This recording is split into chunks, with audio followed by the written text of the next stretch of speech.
Hello friends, welcome back study with Bihari बम। स्वागत है। आज हम पढ़ेंगे बीपीएससी 132 का नेक्स्ट पार्ट। ठीक है, भारतीय सरकार राजनीतिक। चलिए आपसे एक खेद प्रकट करते हैं कि पिछले 2-3 दिनों से वीडियो आपको अपलोड नहीं कर पाएँ, क्योंकि यहाँ नेटवर्क सही ना होने के कारण नहीं कर पाएँ। जो आप सही हो चुकी है, आप रेगुलर आपको वीडियो मिलेगी। ठीक है, चलिए शुरू करते हैं बीपीएससी 132 का अगला पार्ट।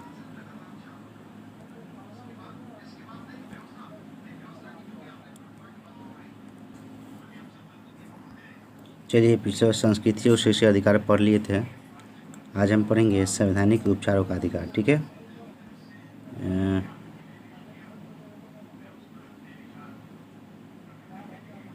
चलिए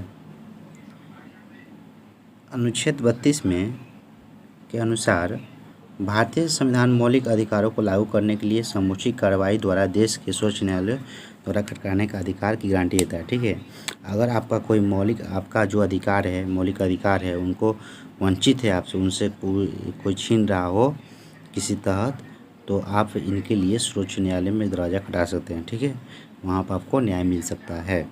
उच्च न्यायालय जिन उपायों के मूल अधिकारों की रक्षा करता है उन्हें याचिका या न्यायिक प्रक्रिया कहा जाता है। ठीक है, न्यायिक प्रक्रिया या रीट कहा जाता है। उनमें से हैं, तो देखिए यहाँ पर उनमें से हैं बंदी प्रत्यक्षीकरण। ठीक है, बंदी परीक्षण, परमादेश एवं प्रतिषेध एवं अधिकार पृष्ठ, उत्प्रेषण, ये सब रीट है। ठीक है, चलिए नेक्स्ट देखते हैं। सर्वोच्च न्यायालय मूल अधिकारों को लागू करने के लिए याचिकाओं का आदेश दे सकता है। पहला देखते हैं बंदी प्रत्यक्षीकरण। इसमें क्या है, इसमें आप देखिएगा कि यह रीट जो है जीवन, ठीक है, जीवन के अधिकार की रक्षा करता है, जीने की और व्यक्तिगत स्वतंत्रता की सुरक्षा की गारंटी भी देता है।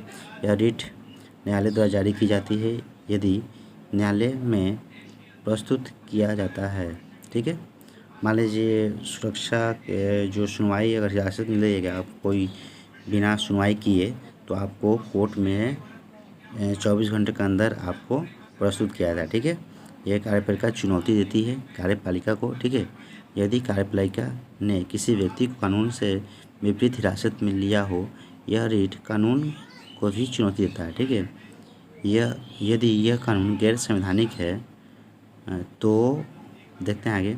न्यायालय ऐसे व्यक्ति को बरी कर सकता है यदि गैर कानूनी तरीके से हिरासत में लिया गया। किसी को गैर कानूनी तरीके से हिरासत में ले लिया गया तो उसको सर्वोच्च न्यायालय जो है उसे क्या कर सकता है, उसे छोड़ भी सकता है, बरी भी कर सकता है। ठीक है, इस रीट का उल्लंघन करने पर आपको कोर्ट की अवमानना मानी जाएगी। ठीक है, और सजा भी मिल सकती है। चलिए दोनों में देखते हैं परमादेश।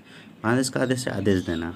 आपसे जो ऊपर के अधिकारी जो हैं, किसी काम आपको दिया जाता है, अगर नहीं कर पाते हैं, नहीं करते हैं, तो आपके जो ऊपर का अधिकारी है आपको आदेश जारी कर सकता है कि ये आपको करना ही है, आपको करना है तो करना है। ठीक है, ये जो है आदेश कहाँ कहाँ लागू नहीं होता है, राष्ट्रपति, ठीक है, राष्ट्रपति, राज्य राज्यपाल एवं सर्वोच्च न्यायालय एवं उच्च न्यायालय के न्यायाधीशों का विरोध नहीं किया सकता है, या किसी व्यक्तिगत निजी संस्था को भी नहीं किया सकता। ठीक है, ये जो परमादेश का आदेश नहीं देता। चलिए इतना ही था परमादेश में। चलिए अगला देखते हैं प्रतिषेध। ठीक है, इसमें क्या है, यह रिट उच्च न्यायालय द्वारा जारी की जाती है। सर्वोच्च न्यायालय या उच्च न्यायालय निम्न कोर्टों को यह रिट जारी करता है। यह निम्न कोर्ट को अपने अधिकार क्षेत्र में सुनवाई के लिए किसी केस को निषेध मानती है।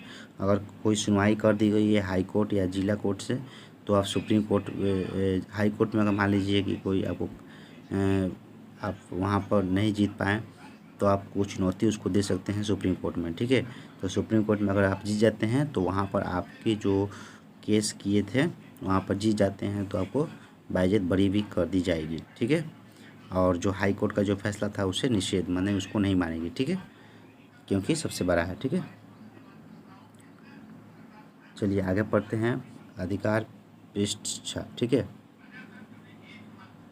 अधिकार पृष्ठ। ठीक है, इस रीट के द्वारा जो है सर्वोच्च न्यायालय उच्च न्यायालय किसी भी कोर्ट के द्वारा अधिकार क्षेत्र में रखे गए रिकॉर्ड मांग सकती है। ठीक है, और किसी केस का या कुछ भी रिकॉर्ड है या सबूत है तो वो क्या करता है, सुप्रीम कोर्ट उससे मांग सकती है, यह अधिकार देता है। ठीक है, यह अधिकार पृष्ठ एक रीट है। ठीक है, चलिए नेक्स्ट देखते हैं अगला और लास्ट जो है रीट जो है उत्प्रेषण। ठीक है, इसमें क्या है, इस रेट के माध्यम से कोर्ट किसी व्यक्ति से उसके बारे में पूछ सकता है कि किस अधिकार से आप इसको ये किए हैं, गिरफ्तार किए हैं, या सत्ता पे बैठे हैं, कार्यालय या कुछ भी हो, उनका अधिकार क्या है, क्या नहीं है, कैसे रहते हैं, ये सब उनसे पूछ सकता है। किस कानून के तहत? ये जो है उत्प्रेषण के तरफ, ठीक है, जो है आपका उत्प्रेषण की तरफ, ठीक है। चलिए नेक्स्ट देखेंगे मूलभूत आधार सिद्धांत, ठीक है। 5.5 में क्या देखेंगे? मूलभूत सिद्धांत, ठीक है। चलिए नेक्स्ट देखते हैं। मूलभूत आधार जो है सिद्धांत के अनुसार सांसद किसी भी संशोधन के द्वारा संविधान के मूलभूत ढांचे को बदल सकती है। हमने पढ़ा था कि संविधान का मूल ढांचा जो है नहीं बदल सकती, ठीक है। उसमें संशोधन किया जा सकता है लेकिन बदला नहीं जा सकता, ठीक है। चलिए आगे देखते हैं। इसमें मूल अधिकार जो है न्यायिक समीक्षा, धर्मनिरपेक्षता तथा संसदीय लोकतंत्र भी है, ठीक है। यह सिद्धांत 1973 में सर्वोच्च न्यायालय के एक निर्णय के बाद अस्तित्व में आया था, ठीक है। धर्मनिरपेक्ष पर या न्यायिक समीक्षा पर यह आया था। कब आया था? 1973 में, ठीक है। जो एक हैं केशव भारती विरुद्ध केरल राज्य के केस के रूप में अस्तित्व में आया था, ठीक है। केस किए थे केशव। केस में मठाधीश केशव भारती ने सर्वोच्च न्यायालय के केरल सरकार को एक चुनौती दी थी। इसके अंदर केरल सरकार ने भूमि सुधार के तहत निजी जमीन को अधिग्रहण कर लिया था, ठीक है। इस निर्णय के विरोध में सर्वोच्च न्यायालय ने यह फैसला सुनाया कि संविधान के मूल सिद्धांत या मूल अधिकारों को परिवर्तित नहीं किया जा सकता, ठीक है। हालांकि सर्वोच्च न्यायालय ने यह भी माना है कि निजी संपत्ति का आधार जो है संविधान का मूल ढांचा नहीं है, क्योंकि इसको हटा दिया गया था 1978 में 44वें संविधान संशोधन में, ठीक है। संपत्ति के अधिकार को मूल अधिकारों से हटा दिया गया था, ठीक है। उनका अधिकार नहीं रह गया कि कितना भी पैसा रख सकते हैं, उनका हिसाब आपको देना पड़ेगा, ठीक है। चलिए आगे देखते हैं। जैसे कि मूल अधिकारों को लागू करना कोर्ट की जिम्मेदारी है, इसलिए कोर्ट ही उन्हें विशेष रूप से संरक्षित रखती है, ठीक है। जैसे कि हम ऊपर पढ़ चुके हैं कि कोर्ट मूल अधिकारों की रक्षा के लिए रिट जारी करता है। केशव नंद भारती केस के पूर्व भी कोर्ट को गोलकनाथ विरुद्ध पंजाब राज्य मामले में 1967 में भी ऐसा ही हुआ था, ठीक है। और आगे आपका 75 में क्या हुआ था कि इंदिरा गांधी के विरुद्ध राजनारायण केस में सर्वोच्च न्यायालय के मूल आधार सिद्धांत को प्रयोग किया था, ठीक है। इसके बाद 39वां संविधान संशोधन को भी हटा दिया गया, ठीक है। चलिए आगे देखेंगे कि इसमें कहा गया है कि राष्ट्रपति, उपराष्ट्रपति, प्रधानमंत्री लोकसभा चुनाव के अध्यक्ष चुनाव को न्यायिक समीक्षा परिधि से दूर रखा गया है। न्यायिक जो अधिकार है इनसे थोड़ा अलग रखा गया है, ठीक है। चलिए इसे राष्ट्रपति, उपराष्ट्रपति, प्रधानमंत्री, लोकसभा सदस्य, ठीक है, इनसे अलग रखा गया है। चलिए आगे पढ़ते हैं। और यहाँ पर आपको क्वेश्चन है, तो इस क्वेश्चन का हम अलग से एक वीडियो बनाएंगे, ठीक है। मूल अधिकारों का कौन कौन से हैं, मूल आधार का सिद्धांत क्या है, ठीक है। चलिए आगे उसको देखेंगे। चलिए आगे पढ़ते हैं। मौलिक अधिकार जो है, उचित प्रतिबंध क्या क्या है उसको पढ़ेंगे। चलिए पढ़ते हैं। भारतीय संविधान ने सभी नागरिकों को सुरक्षा का पुख्ता प्रबंध करने का प्रावधान किया है। इसमें सभी नागरिकों को विभिन्न अनुच्छेदों, विशेषकर मौलिक अधिकारों से संबंध में उन्हें सुरक्षा प्रदान की है। हालांकि मौलिक अधिकार भी परिपूर्ण नहीं है, इनके ऊपर भी कुछ उचित प्रतिबंध लगाने का प्रावधान किया गया है, ठीक है। जरूरत पड़े तो राज्य देश की सुरक्षा, एकता, संप्रभुता बनाए रखने के लिए स्वतंत्रता का अधिकार का प्रतिबंध लगाया जा सकता है, ठीक है। जैसे कि राज्य की सुरक्षा, देश की सुरक्षा, जैसे अभी देखिए अभी जैसे चल रहा है कोरोना इफेक्ट, कोविड-19 चल रहा है, तो आपको स्वतंत्रता को अभी क्या कर दी गई है, रोक दी गई है, प्रतिबंध लगा दिया गया कि आपको बाहर नहीं निकलना है तो नहीं निकलना है, देश के हित में, राज्य के हित में, संप्रभुता, एकता के हित में, ठीक है। तो ऐसे ही आगे देख सकते हैं शांति व्यवस्था कायम रखने के लिए भी कर्फ्यू लगाया जाता है। जैसे कि एक और एग्जांपल देख लीजिए, जो जम्मू कश्मीर में हुआ 370 की जो धारा थी उसको हटा दिया गया, तो वहाँ भी कर्फ्यू लगाया गया, ठीक है। कर्फ्यू लगाकर ही हटाया गया, अगर देश के हित में है तो, ठीक है। तो वहाँ लगाया जा सकता है। कहीं अगर बहुत बड़ी ये झगड़ा हो जाए या कुछ ऐसा कुछ जिससे कि नुकसान हो जान माल का, ठीक है, तो वहाँ पर कर्फ्यू लगाया जा सकता है, ठीक है। विदेशों में साथ अब अच्छे संबंध बनाए रखने के लिए प्रतिबंध लगाया जा सकता है, ठीक है। मान लीजिए गोलीबारी चल रहा है तो उनको तो उनसे आप रिलेशन तो नहीं बनाएंगे, तो आपको वहाँ से प्रतिबंध लगाया जा सकेगा, ठीक है। चलिए नेक्स्ट, राज्य समान अधिकार भी कुछ उचित प्रतिबंध लगा सकता है।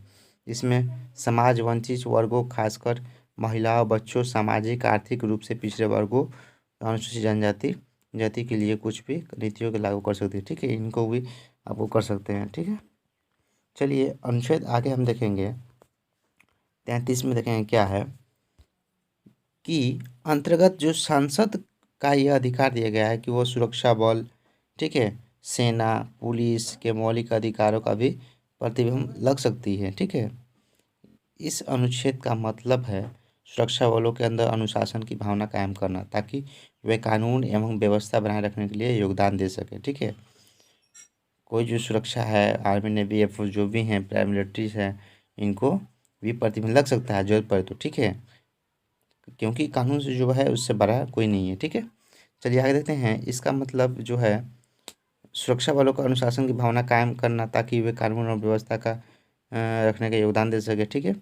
आगे पढ़ते हैं 32 में क्या है, क्या है 32 अनुच्छेद में क्या है कि इसके अंतर्गत जो है व्यक्ति को यह मौलिक अधिकार है कि वह अपने मौलिक अधिकार को लागू करने के लिए संविधान उपचार के अंतर्गत सर्वोच्च न्यायालय के पास जा सकता है, ठीक है। कहा जाता है सर्वोच्च न्यायालय के पास जा सकता है। उच्च न्यायालय संवैधानिक उपचारों की याचिका सुनवाई से मना कर सकता है, ठीक है। अगर उच्च न्यायालय जो है कोई अगर फैसला सुनाया तो उसको क्या सर्वोच्च न्यायालय क्या, अगर आप उसके पास जाते हैं सर्वोच्च न्यायालय के पास तो वहाँ से अगर केस अगर आप जीत जाते हैं तो आपको बरी किया जा सकता है, ठीक है। आप केस जीत जाएंगे तो इस याचिका को खारिज कर सकता है सुप्रीम कोर्ट, ठीक है। चलिए चलिए सारांश है, चलिए सारांश में देख लेते हैं क्या क्या है, ठीक है। सारांश में हमने क्या क्या पढ़ा है वो सब इसमें दिया है। चलिए हम लोग देख लेते हैं। मूल अधिकारों को संविधान भाग से 3 में रखा गया है, इसको आपको याद रखना है, ठीक है, इम्पोर्टेंट है। मूल अधिकारों को रखा गया है, ठीक है। चलिए नेक्स्ट, यह अधिकार मानव के विकास के लिए मूलभूत शर्तें हैं। यह अधिकार सभी व्यक्तियों को बिना किसी भेदभाव की स्वतंत्रता, समानता, सुरक्षा के समान प्रदान करती है, ठीक है, ये भी सही है। यह अधिकार नियोजित है, ठीक है, हमने पढ़ा है ऊपर। भारत में इन अधिकारों को 19वीं शताब्दी में संविधान इनकी महत्ता के कारण संविधान में शामिल किया गया है, ठीक है।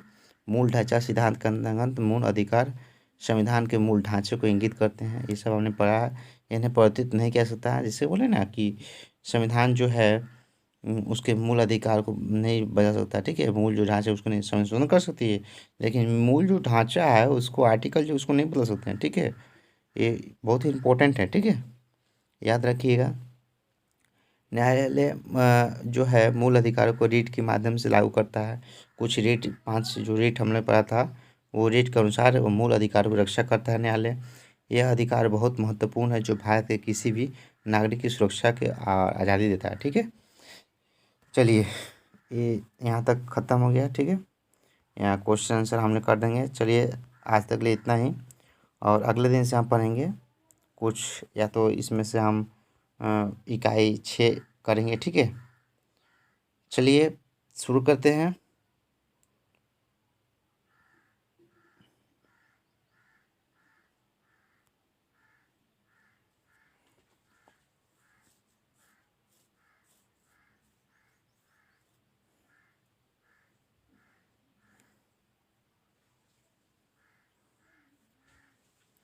चलिए आज तक लिए इतना ही, नेक्स्ट क्लास में देखेंगे, ठीक है। तो जो भी हमारा अगर आपसे रिक्वेस्ट है जो चैनल पे आए हैं वो लाइक करें, ठीक है, सब्सक्राइब करें और कमेंट करें, ठीक है। जितने भी सारे इग्नू के बीएजी के जो भी छात्र हैं उन तक जाना चाहिए। हम पूरी बीएजी कोर्स को हम कंप्लीट कराएंगे, ठीक है, धीरे धीरे होगी, अच्छे से पढ़ेंगे। अभी एग्ज़ाम जून में कैंसिल हो चुकी है, फिर से नया अपडेट आएगा। चलिए आज तक के लिए इतना ही। जय हिंद, जय भारत।